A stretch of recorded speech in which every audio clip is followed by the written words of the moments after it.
Welcome back to the Custom House YouTube channel. Now today we are going to get started on the wide body on the Hilux. So we've already spent some time getting the passenger side sorted. Now I didn't film it because there's a lot of time with me just sitting there thinking, and it's not very exciting to watch. Now that we've got a good solid plan and know what we're doing, it's time to tackle the driver's side. So we're going to start with the front guard. So the passenger side is already mocked up and the guard behind me is what we're going to use.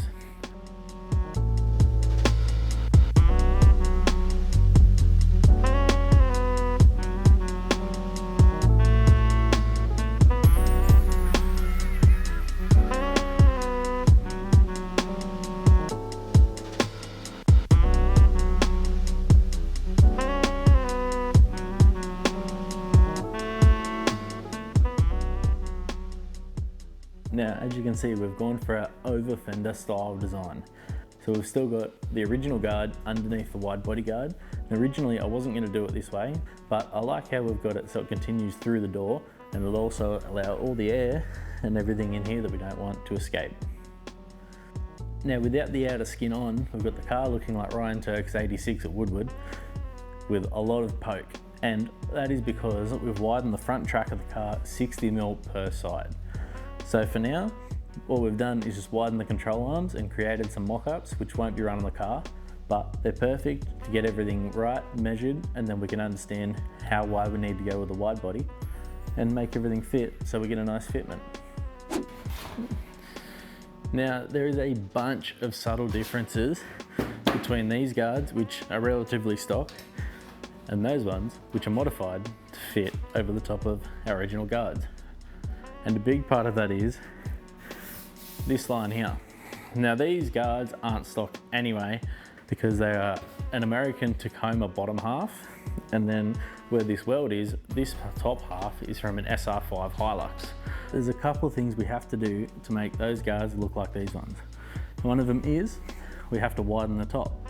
So we've ended up pumping the guards out about 60mm, which gives it that nice look, and it's not too wide and not too overly aggressive, even though it is a lot wider than factory. Now the second thing we have to do is we actually have to take a section out of the side of the guard through here. Now the height of this radius stays, so when we push the guard out that 60mm, the bonnet comes out, and it actually comes out like this, and it looks like it flares up, and well, to be honest, it looks like shit. So we took about 15mm out of there, added 60mm into the top. Now we've got pretty good to where we want to be. So let's move on to the next detail. Now the next detail is the rear vent, which you can see just in front of you. So I'm going to take the outside skin off because I haven't welded it on yet, so we can show you what we've done on the inside. You can see that we've essentially lined the bottom of the guard, so we get that nice smooth transition from the front where the wheel will be all the way to the back, and probably wondering, well, if we've done one whole side, how are we going to make the other side the same? And well, that's the exact reason I've done it this way, is because all we have to do is make templates of the side we've already done, transfer them straight to the passenger side, so it should take a quarter of the time to do the metalwork on the driver's side than it will on the passengers.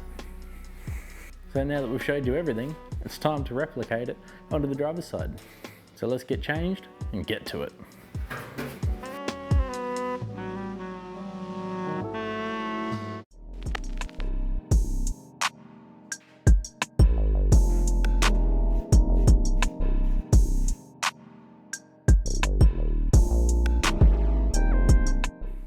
Now because we've done all the work on the other guard already, it makes it very easy to know exactly what we have to cut off, so we can just get to trimming straight away.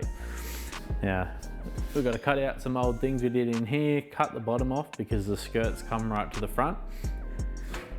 And then we've also got an old weld that runs through here because these guards are 20mm wider than stock, which all we're going to do is cut straight back through that weld and stay on the line because that's what we did on the other guard. And then we can template off that one, make the piece, weld it straight back in here, then that bit will be done.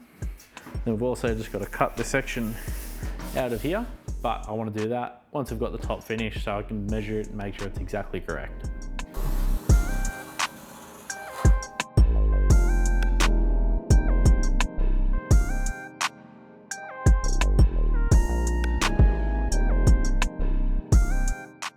Now that we've trimmed all the fat off the guard, we've measured the point from this top roll to the edge on the one that's done, and we got about 110 mil. So we're going to cut a piece of 0.95 sheet steel at just 110. So we have a little bit extra on here anyway. Then we're just going to weld the whole thing on, and then we can trim it back to wherever we need it to be. So we've cut out our extension piece for the guard. Ended up doing 1100 wide by 1200 long so we can trim around the headlight area later. We've also just run it through the English wheel quickly just to get a little bit of shape into it. But once it's all welded back out, we'll correct the shape and get it 100%. So then it's all good to weld onto the inner guard. Now that we've got it clear coat on, all we've got to do is scribe our line, trim off a little bit of excess, tack it all up, planish the tacks out, weld it all together. So let's do it.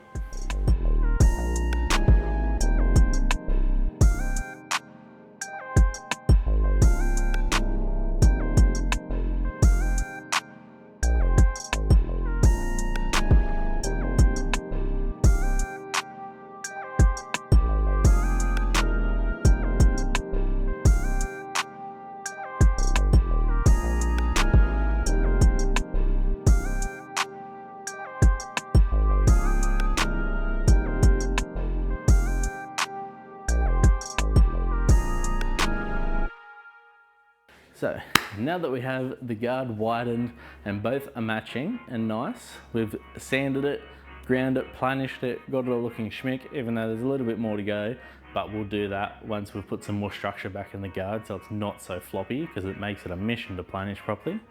So to put structure back in, we've got to make an inner for the guard that'll make it all nice and smooth when you look through the door. Now we've got a template off the passenger side guard, and then we've cut that out, tipped the edge on our bead roller,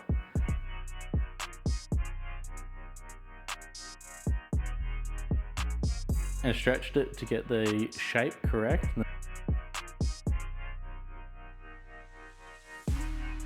And we went ahead and put some weld through primer on it. So now it's time to get it all welded together.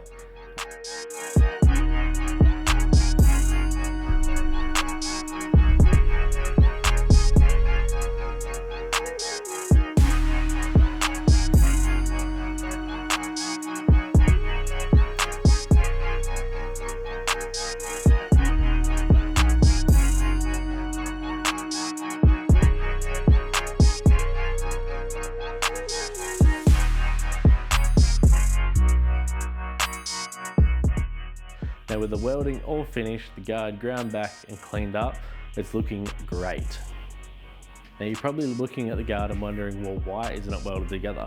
And simply, that's because I want to send both pieces out to get epoxied, because once it's all welded together, there's a lot of pieces we can't get to and a lot of areas that won't get paint on them. So I want to make sure they're coated and protected before the final welding. So around the indicator hasn't been finished yet, because I want to do that when I do the front bar, so we can make sure it all flows in nicely.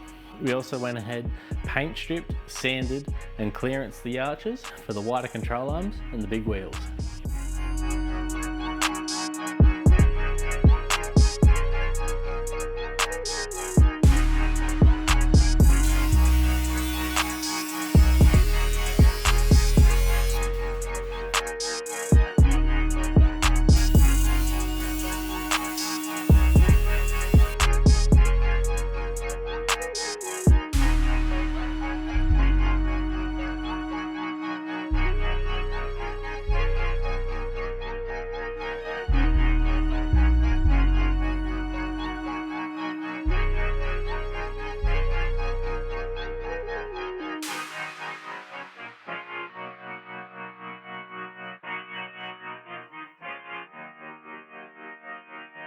And so thank you for watching and following along with how I wide-bodied the front of my Toyota Hilux.